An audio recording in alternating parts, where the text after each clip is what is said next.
Hidden beneath Michigan's lakes, forests, and rocky coastlines are secrets older than history itself.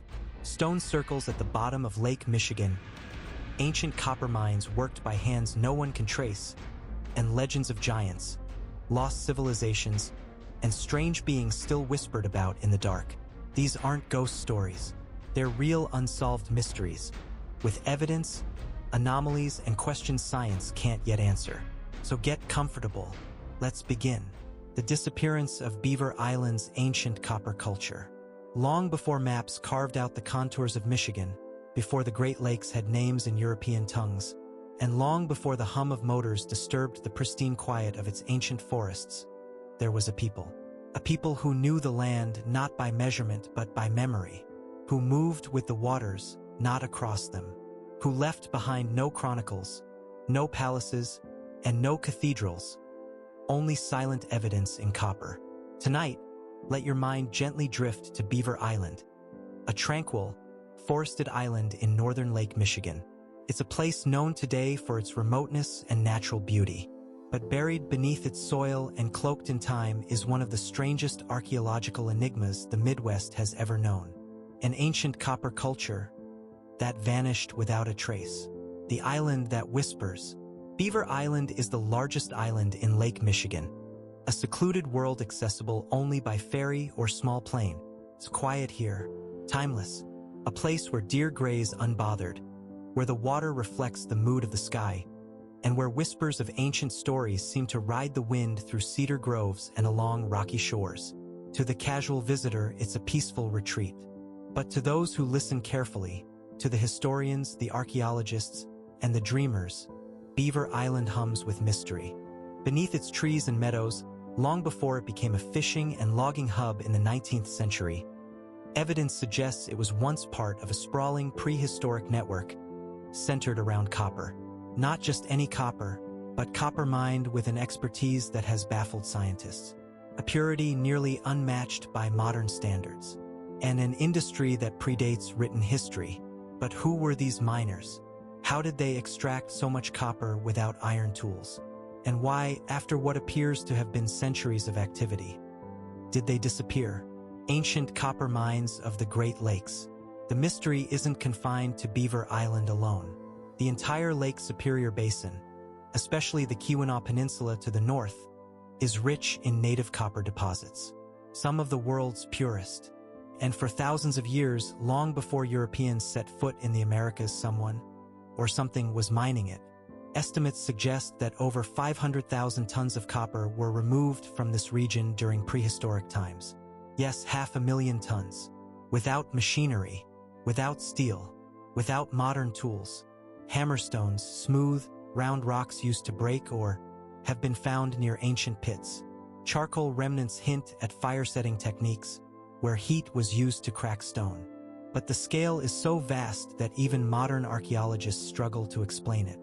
Some copper pits are so large and deep they would have required coordinated labor, logistical planning, and a cultural infrastructure capable of sustaining large workforces over generations. And then there's Beaver Island, isolated from the major copper deposits, yet part of the story. Why? Because artifacts made of copper, knives, awls, fishhooks, and tools have been discovered across the island.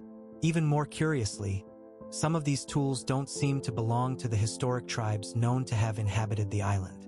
They appear older, different, as if they came from a vanished culture, one that traded or traveled far, leaving little more than metal as a clue. The disappearance. There is no record, oral or written, of a great copper mining civilization in Michigan. No ruins, no cities, no definitive burial sites. Yet the copper is real. The tools exist. The mines have been mapped. At some point around 1200 BCE, the mining activities largely cease. The pits go silent. The copper no longer flows. Why? Some theories suggest a change in climate-disrupted trade and transportation. Others speculate that new cultures displaced or absorbed the miners, leaving their legacy diluted in the fog of time. Some posit disease, collapse, or even self-destruction. But more fringe voices whisper stranger things. Could these people have been visitors from afar? An ancient seafaring culture from across the Atlantic, perhaps?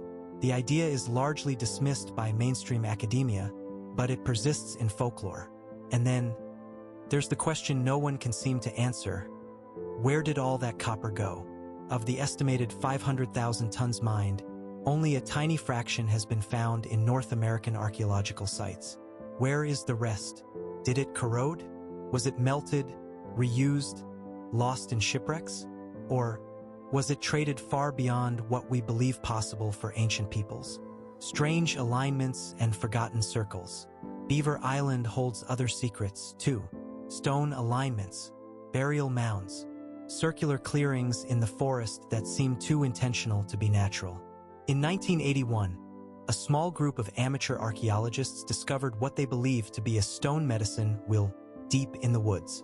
Similar in shape to those found in the plains, it had spokes radiating from a central hub, possibly used for astronomical observations. Others speak of spirit stones, large boulders covered in mysterious carvings. Though many have been lost to erosion and time, a few remain, half-buried and weather-worn. Local Anishinaabe traditions tell of the Copper People, ancient beings who came before them, who worked with metal, and who vanished. Some describe them as tall, pale, spirit-like, others as simply ancestors from a time when the world was different, when humans and spirits walked closer together. Were these stories metaphorical, or memories passed down through hundreds of generations? Strange lights, echoes in the earth. Modern visitors to Beaver Island sometimes report odd experiences, especially near old mining areas. Faint glowing lights seen at night. Low, rumbling sounds that seem to come from beneath the ground. A sensation of being watched, or of stepping into a space that feels not quite of this world. In 1997, a team hiking near Iron or Bay, the island's southern tip, described hearing a distant clanging sound, like metal striking rock, yet no one else was around. Others speak of ghost fires in the woods, flashes of light with no visible source, geological activity, reflections from the lake, perhaps, but in a place so soaked in forgotten history, the line between reality and memory becomes soft. What science can't explain. Mainstream archaeologists recognize that the Great Lakes copper culture is real, but its scale, sophistication, and sudden disappearance remain unresolved. The absence of large settlements or complex burials is odd. The lack of copper in burial mounds elsewhere is odder still. And the island, with its strange alignments, forgotten tools, and whispered legends, sits at the edge of it all. Science can measure, date, and categorize, but it can't always explain what it finds. And it certainly can't measure the eerie silence of a vanished people, or the feeling that, if you stand still long enough in the forests of Beaver Island, you might hear the faint ring of a hammer echoing across millennia. As you rest now, allow your thoughts to sink like stones into the dark waters of Lake Michigan. Imagine the distant glow of a copper forge hidden among trees, the soft footfalls of a people whose names we no longer know, the glint of metal under starlight, and the quiet, deliberate labor of hands long turned to dust.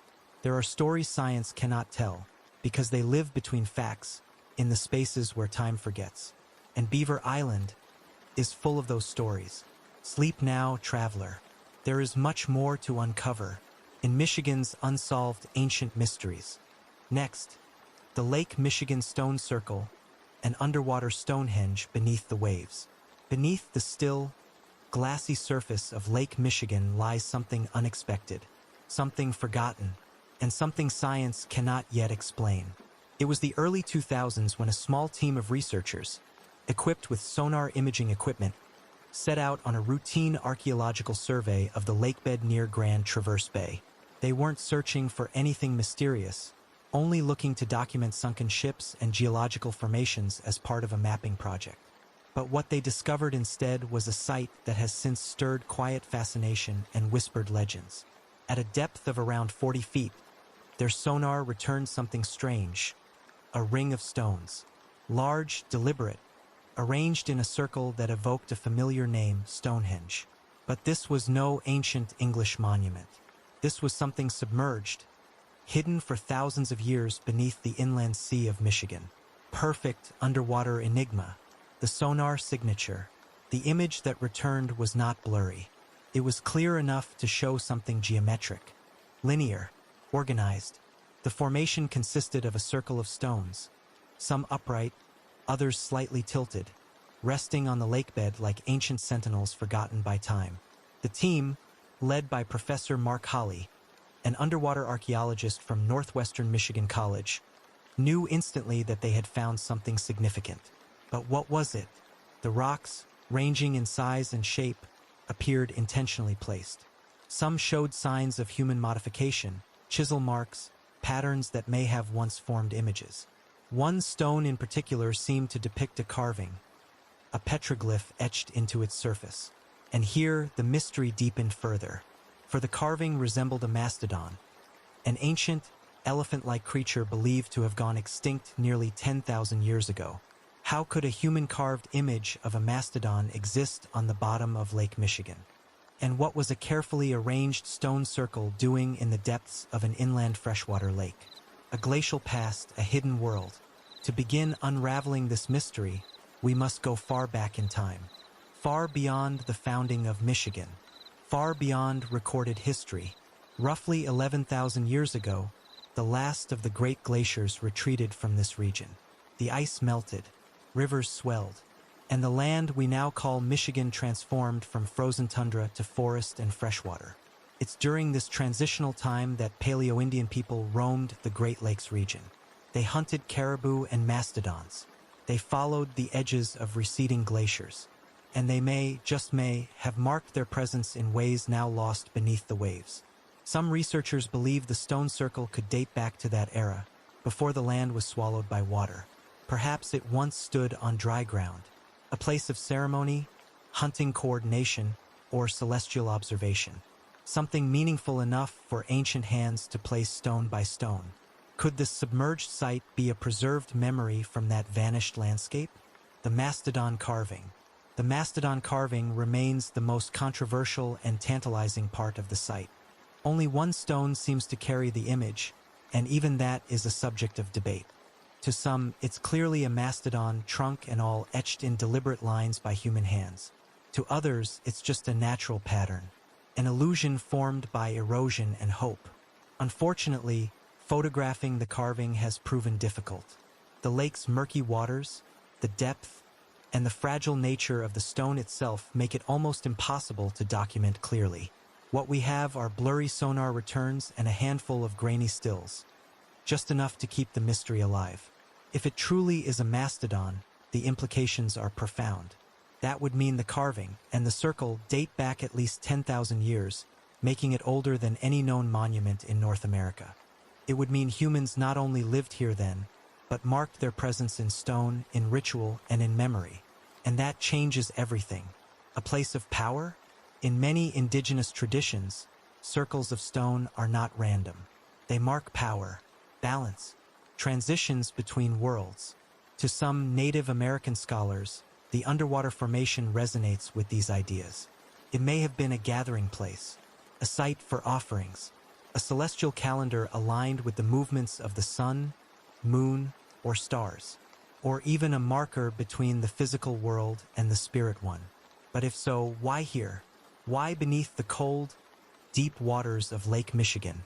Perhaps it was never built underwater. Perhaps it was constructed long ago on land, during a time when the lake was but a river or a dry basin. Geological models show that water levels have fluctuated dramatically over the millennia. It's entirely possible that a vibrant, forested plain once stretched across this region, and that the circle stood tall above it, marking something important to a culture now long forgotten. Silence from science. Despite the intrigue, mainstream archaeology has been cautious. The site has not been officially excavated. There has been no conclusive dating, no formal publications verifying the age of the carving or the origin of the stones. Why? Partly because underwater archaeology is extraordinarily difficult and expensive, and partly because many in the academic community hesitate to label anything so ancient without solid, indisputable evidence. But for those who have seen the site, either firsthand or through sonar, the impression lingers. Something was placed there, deliberately, long ago, and no one can say who, why, or how. Whispers beneath the waves. As we drift further into sleep, imagine descending into those quiet, blue depths. Imagine kneeling at the edge of a circle of stones, your hand brushing against one carved with the image of a long-extinct beast. The silence is absolute. The water presses gently against your body, and all around you, the past waits patiently, preserved in stillness. The Lake Michigan stone circle remains hidden, just beyond reach. Not because it is lost, but because we do not yet know how to see it. And perhaps we never will.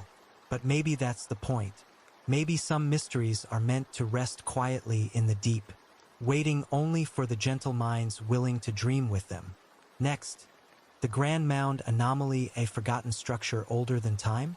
Beneath the hush of Michigan's northern forests, where fog rests gently on pine needles and the rustle of deer feet fades into the moss, there exists a place shrouded in deep silence. Tucked near the Wisconsin border, in the Upper Peninsula, lies an ancient mound, enormous, solitary, and haunting in its stillness. It is called the Grand Mound. To the average passerby, it may appear to be nothing more than an earthen hill, overgrown with brush, its edges softened by centuries of wind and rain. But for those who've studied it or stood before it in the early morning mist, there is a feeling that something far older lies hidden beneath its layers. Tonight, we journey to this forgotten place, where time folds like mist over the trees, and the earth itself whispers stories that science has yet to explain. A hill that isn't just a hill. Grand Mound is located along the Rainy River, near the town of International Falls, just beyond the Michigan border. Technically, it rests in Minnesota, but its cultural and archaeological echoes stretch deep into Michigan's prehistory. For decades, researchers have puzzled over its origins. The mound stands over 25 feet high and spans nearly 140 feet in diameter. What makes it especially strange, however, is not just its size, but its construction. Beneath the topsoil, layers of stone and clay form careful, deliberate striations, suggesting it was engineered, not simply piled up. Carbon dating has placed some associated artifacts at nearly 2,000 years old. But local legends and certain geological signs hint at something even older. Some say the mound predates the known woodland cultures of the area. Others believe it was part of a much older network of earthworks, structures that stretch invisibly across Michigan, Ohio, and parts of Ontario. A network beneath the trees. This region of the Great Lakes is known for its so-called mound cultures. From the Hopewell to the Adena, ancient people constructed ceremonial and burial mounds across the landscape. Most were aligned with celestial bodies or the cardinal directions, hinting at surprisingly advanced astronomical knowledge. But the Grand Mound stands apart. It has no known companion structures. There are no identical mounds nearby, only smaller, less symmetrical earthworks that seem to orbit it like forgotten satellites. Some researchers have used ground-penetrating radar to study the mound. They found chambers inside, voids that may once have held burial remains, ceremonial tools, or something else. No formal excavation has been conducted. In fact, due to respect for native traditions and preservation laws, the site has been mostly left undisturbed. This has only added to the mystery. Voices from the past. Local Ojibwe oral traditions mention the area around the Rainy River as sacred ground. Some elders say the mound is older than their people's memory. They speak of the land being already old when their ancestors first came north. Others tell of strange happenings around the Grand Mound. Flickering lights seen at night. Dreams that repeat the same images. A great fire, a gathering of figures. A mound that watches the sky. One of the most puzzling aspects of the Grand Mound is its alignment. When viewed from above, the mound's main axis points almost perfectly to the setting sun during the winter solstice. Nearby standing stones, small, moss-covered, form a crescent on its western side, mirroring a constellation visible at that time of year. Some believe it was an ancient observatory. Others think it marked a seasonal ritual site, where people once gathered to honor the cycles of the sky. Still others suggest it was a place of transformation, not just of death but of passage between realms. A few fringe theorists have proposed that the mound aligns with ley lines, invisible earth energies that crisscross the globe. Whether real or imagined, these alignments continue to spark curiosity. The unwritten history. There are no texts, no scrolls, no carvings to explain why Grand Mound was built. No one knows who first raised the earth or what rituals may have taken place atop its summit. All we have are traces, fragments of pottery, burned seeds, stone tools, and even these are rare. It is as if the builders vanished, leaving only a monument behind. Some theorists speculate that Michigan, like parts of the Mississippi Valley, may have once been home to a now-lost civilization, one that rose before recorded time, flourished in silence, and faded into legend. Could the Grand Mound be one of their final messages? Place left undisturbed. Today, the Grand Mound is protected. A small trail leads through quiet woods, but visitors are rare. The forest reclaims its edges year by year. Moss creeps up its flanks. Trees lean in close. Birds nest in the underbrush. The site, though ancient, feels alive. If you stand there at twilight, when the air cools and the shadows lengthen, you may feel something. A quiet hum beneath your feet, a presence in the stillness.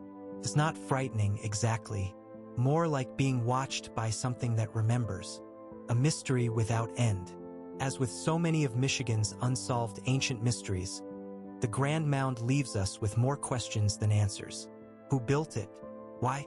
And what knowledge did they carry, now lost to time? Perhaps we are not meant to know. Perhaps the mound is not a puzzle to be solved, but a reminder that the earth holds secrets deeper than stone, and that some truths are meant to whisper, not shout. As you drift into rest tonight, imagine yourself standing at the base of the Grand Mound, the stars wheeling above, the ancient trees murmuring in the wind, and the soil beneath you humming with memory. Sleep now, traveler. The mystery keeps watch. Next, the Sanilac petroglyphs, Michigan's ancient rock carvings no one can fully explain. Let your breathing slow.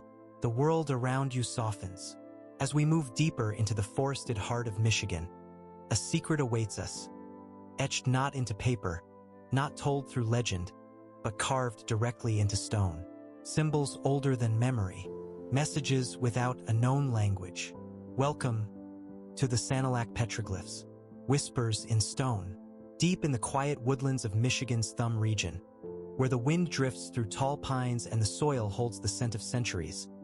There lies a sandstone outcrop with markings that have puzzled researchers, historians, and storytellers for generations. The Sanilac petroglyphs, known to local Native American tribes as Ezebigagadak Asin, the written-on stone. These mysterious carvings were rediscovered after a great forest fire in 1881 swept through the region, burning away the thick underbrush that had hidden them for untold decades, perhaps even centuries. When the smoke cleared, what remained was something wholly unexpected. Nearly 100 figures carved into the stone, stretching across 1,000 square feet of sandstone. Human-like shapes, animals, spirals, abstract glyphs. The carvings feel ancient, alien, and utterly inexplicable. A map of time? Some believe the petroglyphs were a sacred record, a story of creation, a spiritual map used in tribal ceremonies. Others suggest something stranger. Among the more notable figures is a life-sized humanoid with what appears to be rays or feathers extending from the top of its head. Some refer to this figure as the bowman or sunhead. It stands tall among the symbols, as though overseeing them, a watcher perhaps, or a teacher. To those who study such markings, every curve and chisel tells a story. The figure's arm is outstretched. Some see it as a gesture of guidance, others as warning. Not far from the humanoid is an engraving that looks like a spiraling sun, its rays curling in upon themselves. Is this a solar motif? A symbolic representation of time? Or something else entirely? Something lost to history, buried beneath layers of forgotten meaning? Official explanations, and the gaps. Archaeologists generally attribute the petroglyphs to the Anishinaabe people, whose ancestors lived in the Great Lakes region for thousands of years. They suggest the carvings could be between 300 and 1,000 years old. But here's the problem. No other carvings of this type, style, or scale have been found in Michigan or in surrounding states. The tools used to etch them remain uncertain. And most curiously of all, many local tribal historians claim the petroglyphs were not made by their ancestors, at least, not in any recorded oral history. That silence is striking. How could something so elaborate, so painstakingly detailed, have been created and then completely forgotten? Unless, of course, it predates even their earliest ancestors. A relic of a time before known time. Theories beyond the veil. Some propose that the petroglyphs are remnants of a long-lost culture, perhaps part of the ancient copper culture that once thrived in Michigan, or an even earlier people who vanished before memory. Others suggest something more esoteric. Could they be records left by non-human intelligence? Alien visitors? Time travelers?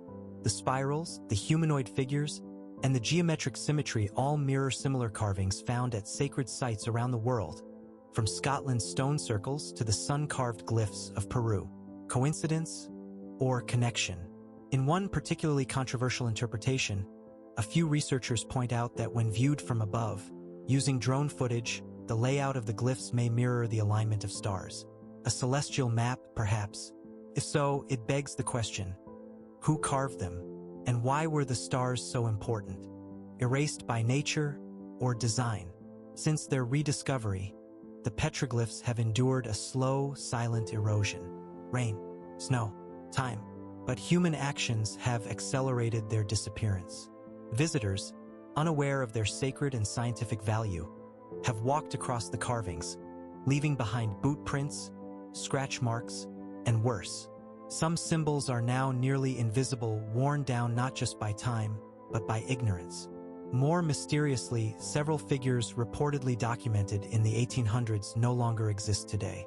Were they accidentally erased, vandalized, or deliberately removed? Theories whisper of early visitors, government agents, collectors, secret societies, who may have taken rubbings or even fragments and vanished. What might they have found that was so important? It had to be hidden, a living mystery.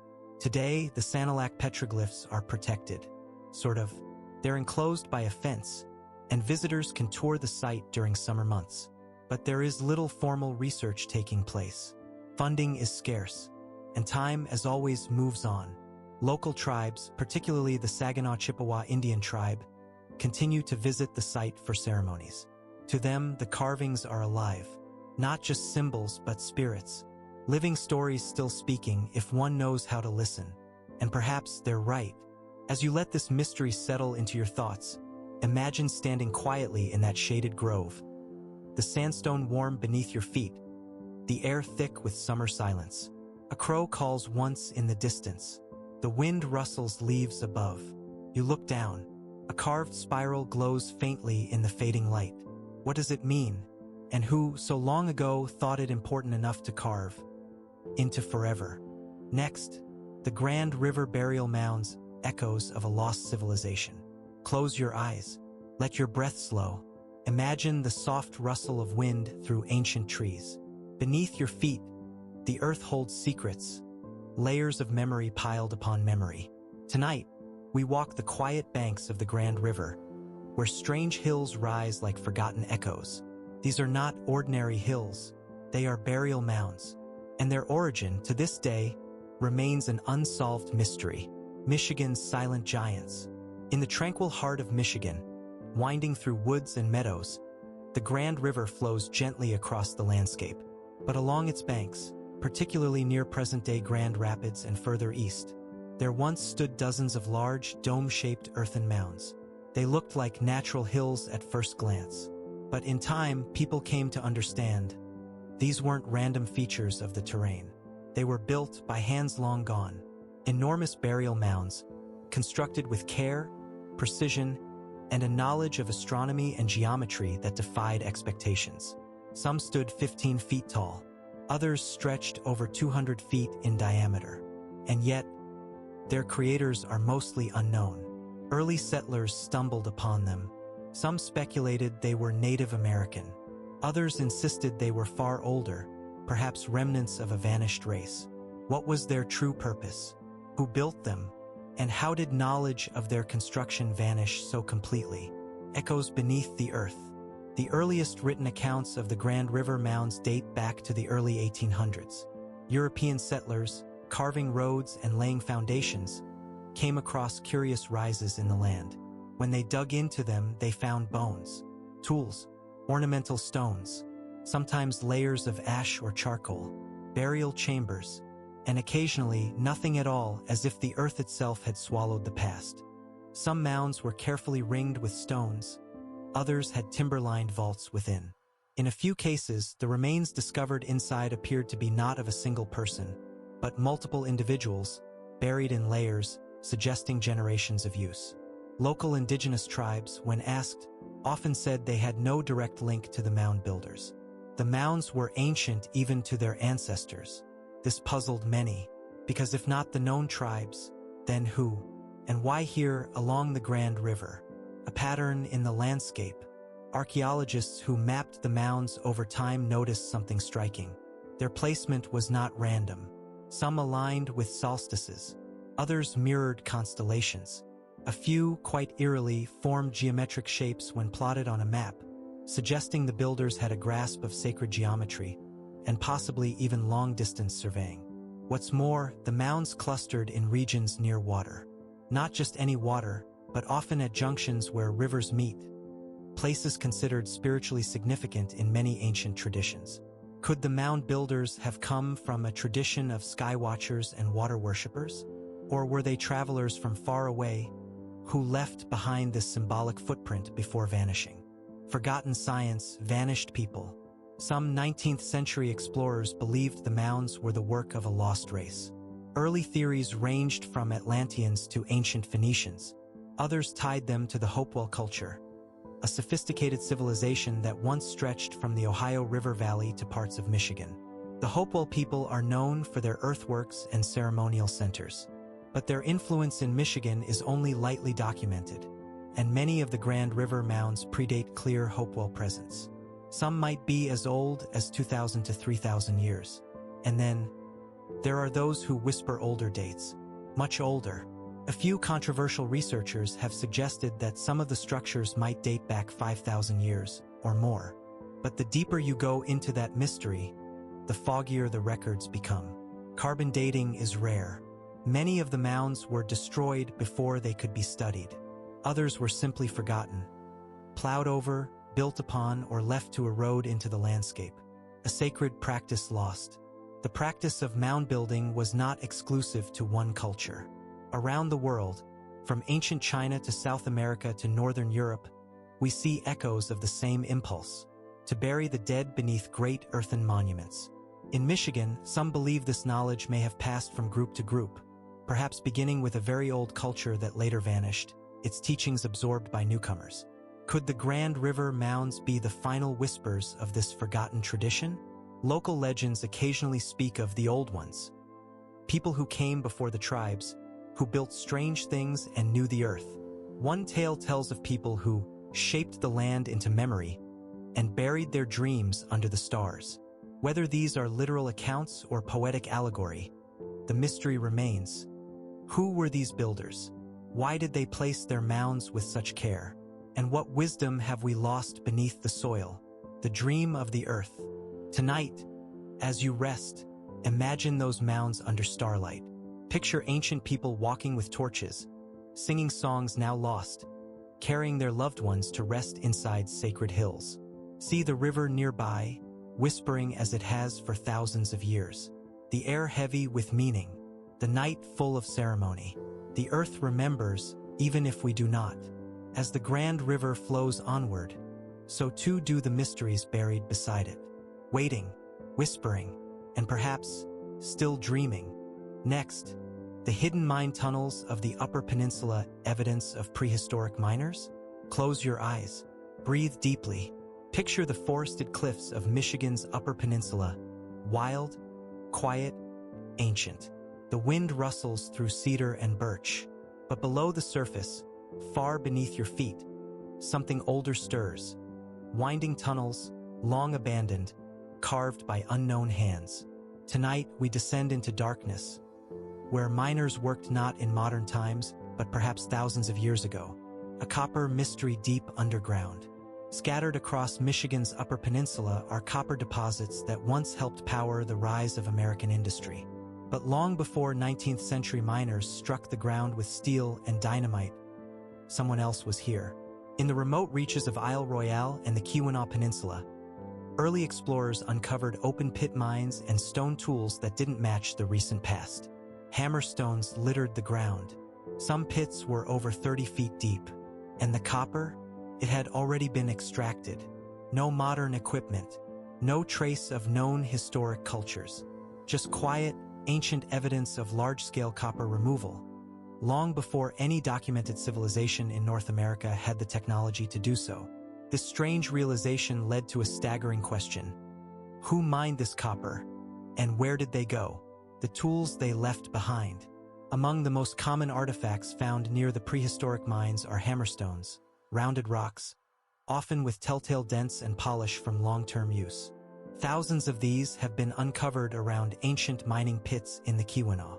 But what's most curious is the scale of this activity.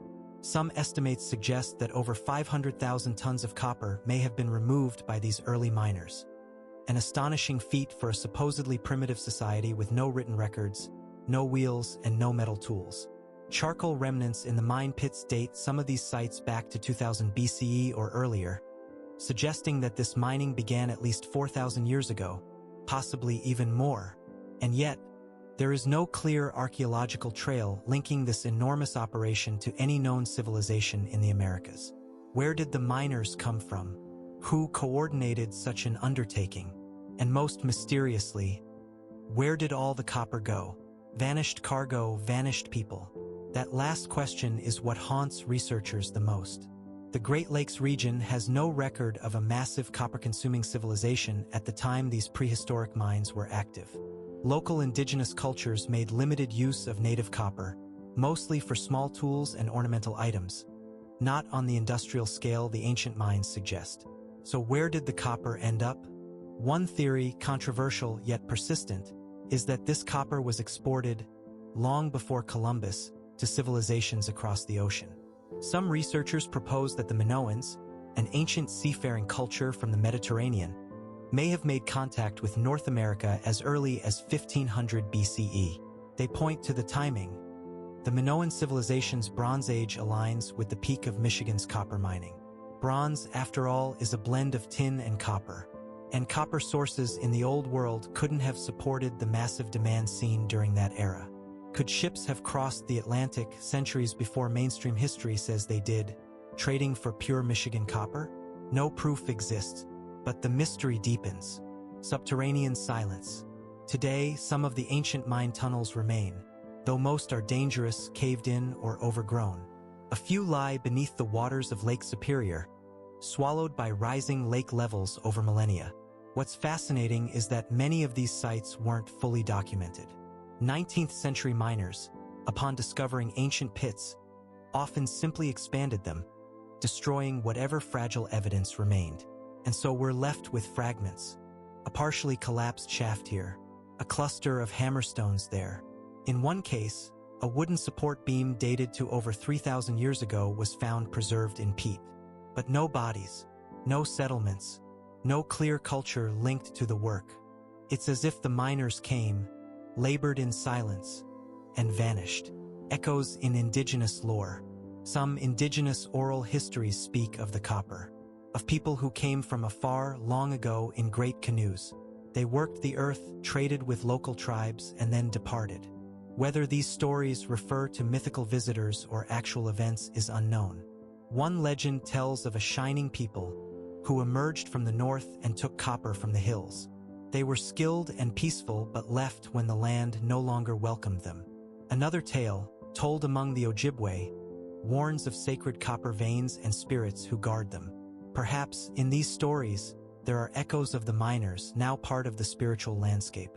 A history erased by time. What makes the hidden mine tunnels of Michigan so compelling is not just their age, but their anonymity. We do not know the miners' names. We do not know their language. We do not know their beliefs. They left behind no tombs, no temples, no great works of art. Only pits in the ground, stone hammers, and the suggestion of a vast, organized effort to pull copper from the earth. Their work may have shaped cultures far beyond the Great Lakes. Or perhaps it was simply a forgotten chapter of human ingenuity, lost to the passage of time. And still, the tunnels remain, silent, unexplained, waiting, sleep beneath the surface.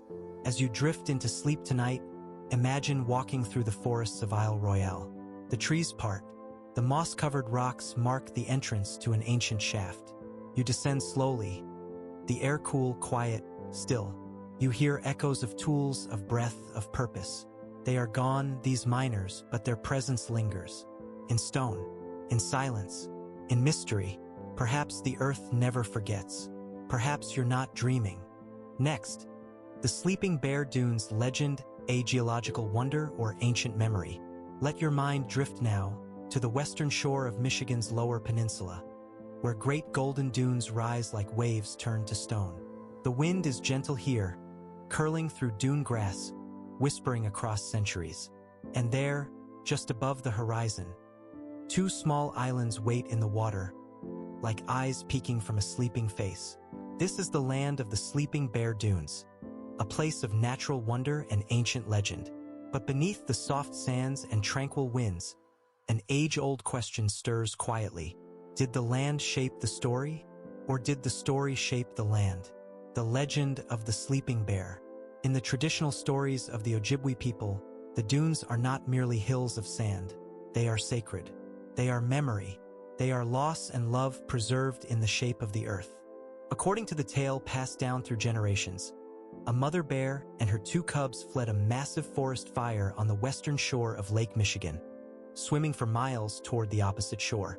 The mother reached land first, climbing atop a dune to wait for her cubs. But they never made it. Exhausted, the young bears slipped beneath the waves. Heartbroken, the mother lay down in the sand, watching the water waiting. She waited so long she became part of the land itself, a slumbering dune.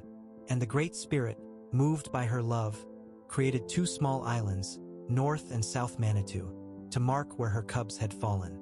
A geological marvel. The Sleeping Bear Dunes are no ordinary formation. Rising over 450 feet above Lake Michigan, they stretch across 35 miles of shoreline, shaped by glacial activity, wind, and time. Sand moves here, slowly, deliberately, with the rhythm of centuries. Forests disappear beneath it. Old ghost trees emerge as the dunes shift. Geologists explain that these dunes are part of the Pleistocene legacy, the ancient leftovers of retreating glaciers.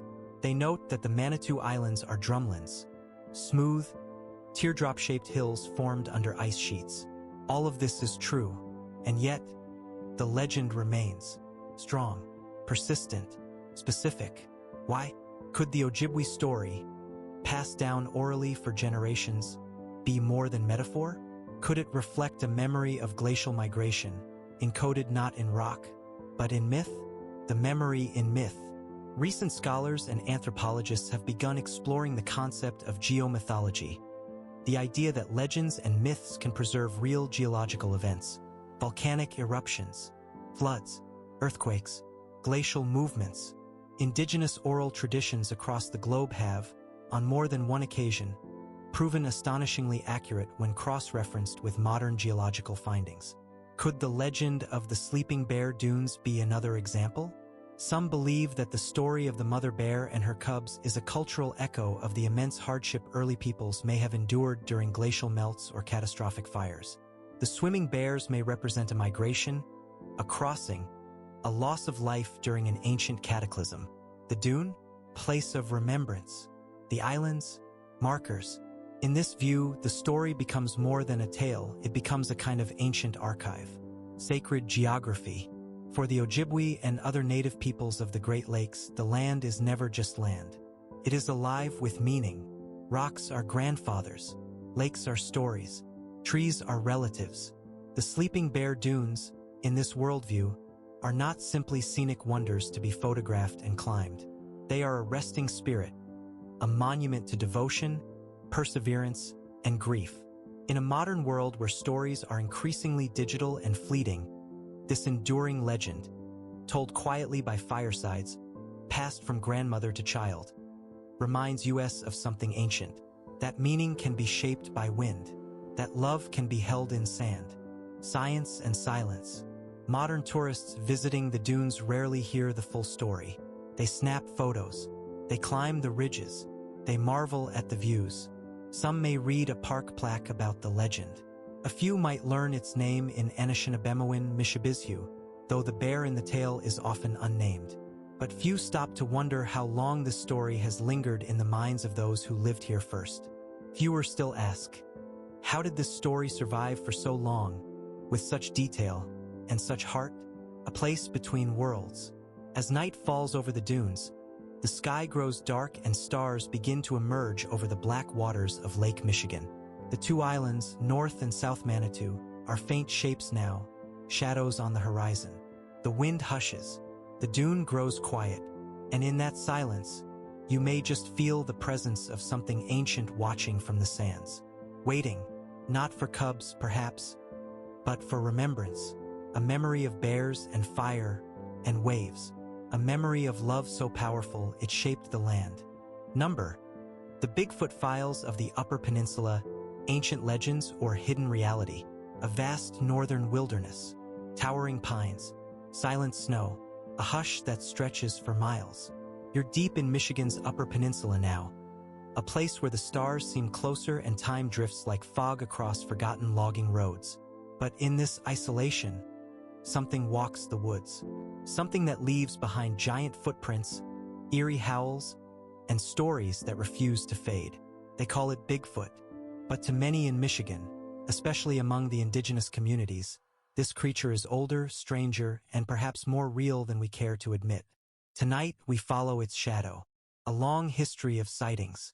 While the idea of Bigfoot often feels tied to the Pacific Northwest, Michigan has its own rich history of encounters, especially in the Upper Peninsula. Locals have described towering figures over 8 feet tall, covered in dark hair, eyes that reflect red in flashlight beams, a massive prints found in fresh snow, with strides far wider than any human, unexplainable howls, knocks, and vocalizations deep in the woods. Some of the earliest written reports date back to the 1800s, when fur trappers and pioneers spoke of wood apes or wild men along remote riverbanks. But long before these stories were ever written down, indigenous lore and the elder beings of the forest. Long before European settlers arrived, Native American tribes across Michigan spoke of spiritual beings of the forest. The Ojibwe, Potawatomi, and Menominee peoples all had stories of tall, hairy forest guardians, not quite animal, not quite human. They were often considered keepers of balance, protectors of sacred spaces, and sometimes omens. In some traditions, these beings were called the Mishabizhu, water panthers, and forest giants, shapeshifters who emerged during times of imbalance. While not exactly Bigfoot as we know it, these mythic figures mirror many modern descriptions.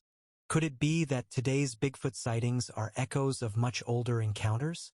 And if so, are we seeing something ancient that science has yet to name? Michigan's Bigfoot hotspots. While sightings have occurred throughout the state, several regions of the Upper Peninsula are repeatedly mentioned in Bigfoot reports. A Marquette County dense woods, hilly terrain, and strange vocalizations at night. A Baraga State forest area hunters and campers have reported being watched by unseen figures. The Porcupine Mountains wilderness, a remote, rugged area where unexplained howls and tracks have been found. Tequamanon Falls State Park, known for strange wood knocks and movement in the thick brush. Most encounters happen at night.